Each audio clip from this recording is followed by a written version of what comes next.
नमस्कार, मैं हूं विनीत झा और आप देख रहे हैं न्यूज़ 18 का डिजिटल प्लेटफॉर्म। इस वीडियो में हम बात करेंगे पश्चिम बंगाल की राजनीति को लेकर के।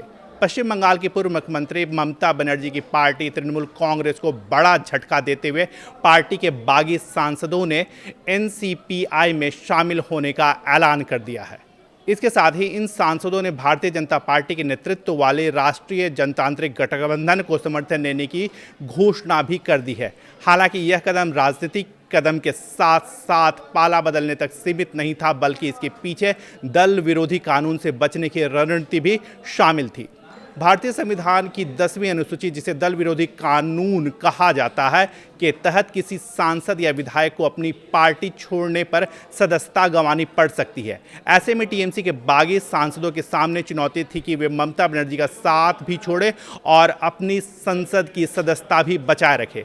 इसका समाधान उन्होंने संविधान में मौजूद विलय के प्रावधान के जरिए निकाला।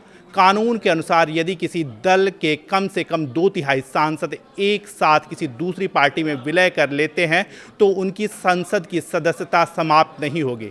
बागी गुट के नेतृत्व करने वाले काकोली घोष का दावा है कि उनके साथ टीएमसी के 2/3 से अधिक सांसद मौजूद हैं और इसलिए इस प्रावधान से उन्हें संरक्षण मिलेगा।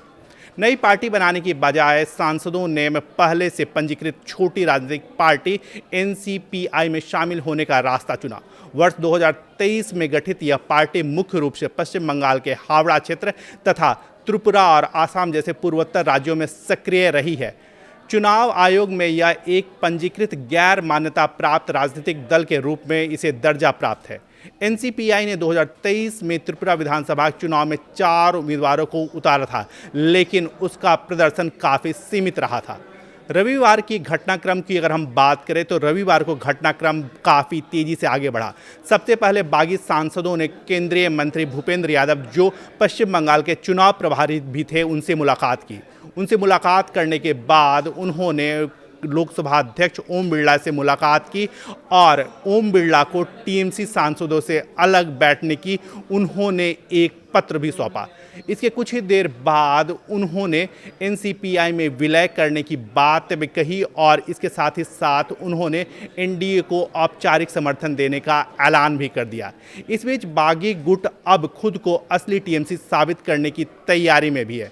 सांसद सुदीप बंदोपाध्याय ने संकेत दिए हैं कि जुलाई में उनका गुट चुनाव आयोग और संबंधित संस्थाओं के समक्ष पार्टी के नाम और चुनाव चिन्ह का दावा पेश करेगा।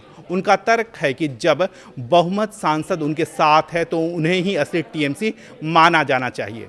वहीं सांसद जगदीश चंद्र वर्मा ने भी लोकसभा अध्यक्ष से इस संबंध में मान्यता देने की बात रखी है। टीएमसी में बढ़ते असंतोष और इस बड़े घटनाक्रम के बाद पश्चिम बंगाल की राजनीति में नई हलचल पैदा कर दी है। आने वाले दिनों में यह विवाद और भी गहरा सकता है।